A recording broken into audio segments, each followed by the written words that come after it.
साथियों, देश में किस प्रकार लोकतंत्र का गला घोटा जा रहा है, उसका क्रोनोलॉजिकल ऑर्डर से मैं आपकी क्रोनोलॉजिकल ऑर्डर अमित शाह जी बहुत बताते हैं, तो उसी तरह से मैं भी क्रोनोलॉजिकल ऑर्डर से बताना चाहता हूं कि इस देश में 2014 से लेकर आज तक जो चुनाव हुए, पूरे देश में एक जनचर्चा है कि ये जो मैंडेट जनता का मिला है वो कहीं ना कहीं गड़बड़ है और कई प्रश्न ईवीएम के ऊपर उठते हैं, जिसका जवाब माननीय चुनाव आयोग देता है, न सरकार देती है। और इनका जो अति विश्वास झलकता है,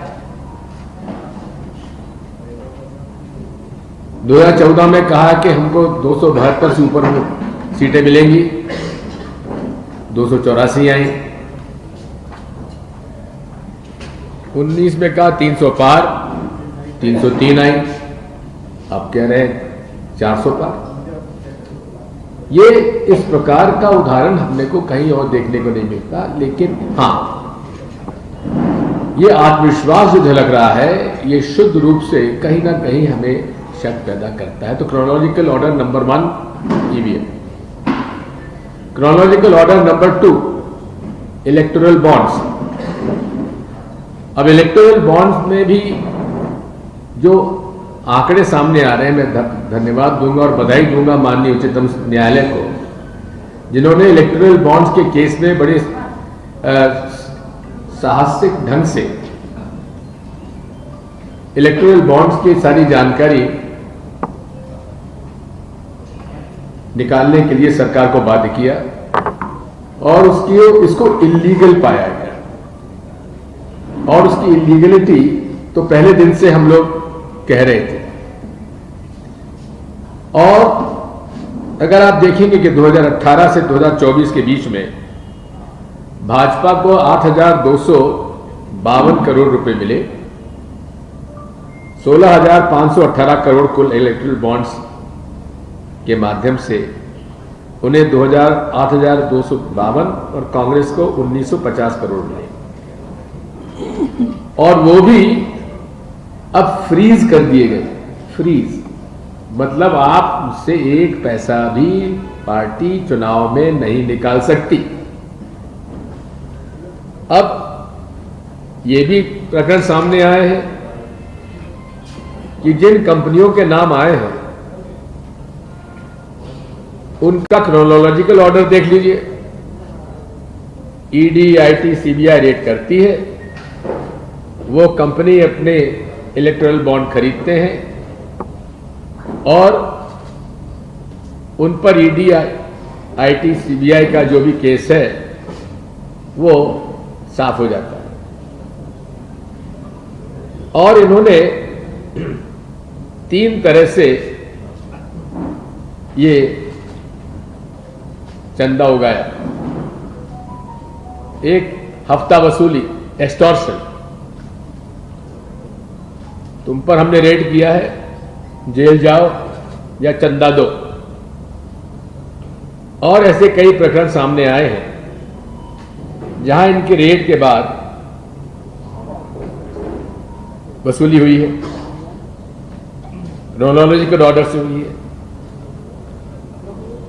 और ऐसे 14 प्रकरण हैं जहां रेड हो जाने के बाद उन्होंने बॉन्ड खरीदकर चंदा भाजपा को दिया।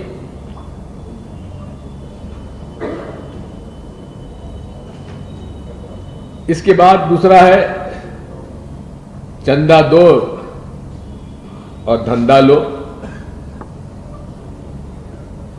4 लाख करोड़ के प्रोजेक्ट्स दिए गए, जिसमें लगभग 4,000 करोड़ का इलेक्टोरल बॉन्ड्स में चंदा उन्होंने वसूल किया। 4 लाख करोड़ को 243 प्रोजेक्ट, और उसमें 37 बिजनेस हाउसेस के डोनेशंस के हिसाब से हम लोगों ने देखे में काफी काम हुआ है।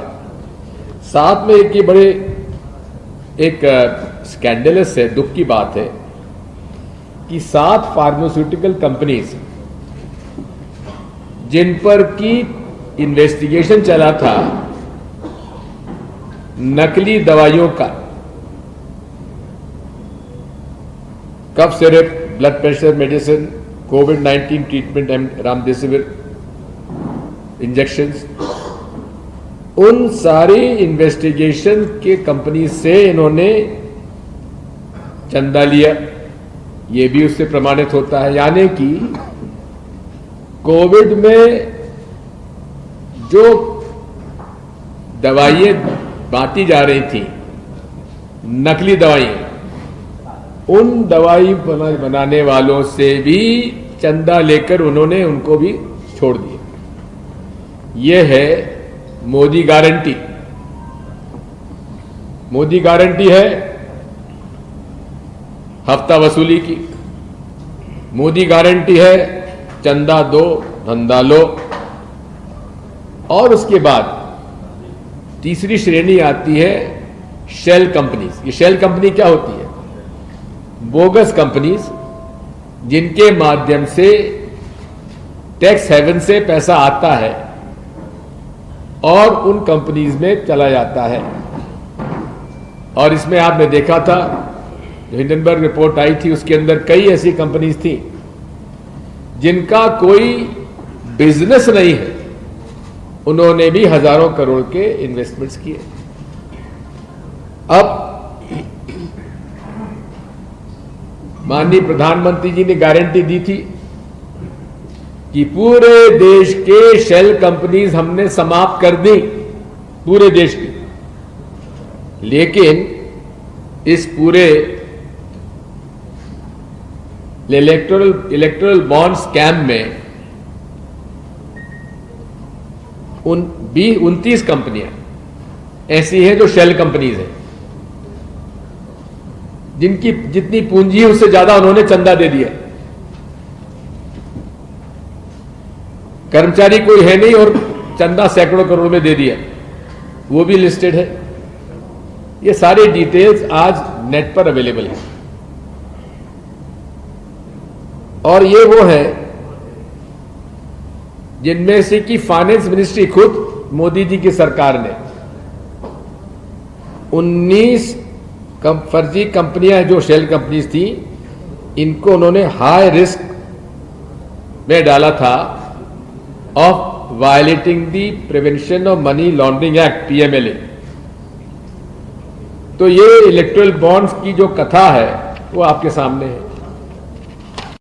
अब क्रोनोलॉजिकल ऑर्डर में नंबर 3 आता है कि कांग्रेस पार्टी जो प्रिंसिपल ऑपोजिशन पार्टी है, उसको कैसे उसके अकाउंट सीज किए जाए, फ्रीज किए जाए, ताकि वो ना तो कैंपेन कर सके, ना कैंडिडेट्स को कुछ पैसा दे सके, ना पैम्फलेट छपा पाए और ना तनख्वाह बांट पाए। ये अजय माकन जी के बयान से मैं आपको कोट कर रहा हूं कि 285 करोड़ इनके बैंक अकाउंट में जो थे उसको फ्रीज कर दिया गया, जिसकी वजह से ना तो पब्लिसिटी का हम लोगों के पास आते हैं, हमें विज्ञापन दीजिए, कहां से देंगे विज्ञापन? हमारे को आप परेशान करेंगे कि आप ऐड दीजिए। अरे हमारा तो अकाउंट पूरा फ्रीज हो गया, आप विज्ञापन लेना भाजपा के पास जाइए। तो ये पहली बात। दूसरा, मोतीलाल जी वोरा जब कोषाध्यक्ष थे तो उस केस पर, केस क्या था कि एक माननीय सांसद ने अपना वेतन जो था वो डोनेशन दे दिया। और उसमें 7 साल बाद उनको याद आई और अकाउंट फ्रीज कर दिया। कब किया? जबकि चुनाव की घोषणा होने वाली थी और हो गई। अब और बात सुन लीजिए। अब उनको ख्याल आया कि सीताराम जी केसरी जब कोषाध्यक्ष थे 94-95 में, उस पर कोई उनको केस निकाला उन्होंने और नोटिस अब दिया है। यानी 31 साल बाद मोदी जी के इनकम टैक्स विभाग को जो रिटर्न 94-95 में कांग्रेस पार्टी ने दिया था, उस पर नोटिस अब दिया गया है। अब ये भी है, ये तो ऐसी बात लगती है कि आजादी के पहले जब महात्मा गांधी हमारे अध्यक्ष हुआ करते थे और जमनालाल बजाज हमारे कोषाध्यक्ष हुआ करते थे, उस समय का भी शायद वो केस ढूंढ रहे होंगे कि वहां से कैसे नोटिस देकर इनको फ्रीज किया जाए। अब 3 बात साफ होती हैं। पहली बात तो ये, कोई रिकग्नाइज पॉलिटिकल पार्टी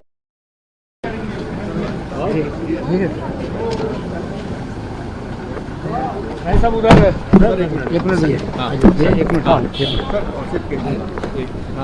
मैं बराबर नहीं है गाड़ी में। सर केजरीवाल को जिस तरह से गिरफ्तार किया गया है, उस पर सर क्या कहेंगे? और मुख्यमंत्री मोहन यादव कह रहे हैं कि इससे पहले जब भी इस तरह की घटना नहीं हुई है, जो भी हुआ है आरोप लगे हैं, तो केजरीवाल जी को गिरफ्तार करके पूर्व उदाहरण दे दिया है सरकार ने कि सरकार बदलने पर कोई भी मुख्यमंत्री जो है चुनकर आ जाए, वो गिरफ्तार हो सकता है। ठीक है, चलो पूर्व मुख्यमंत्री दिग्विजय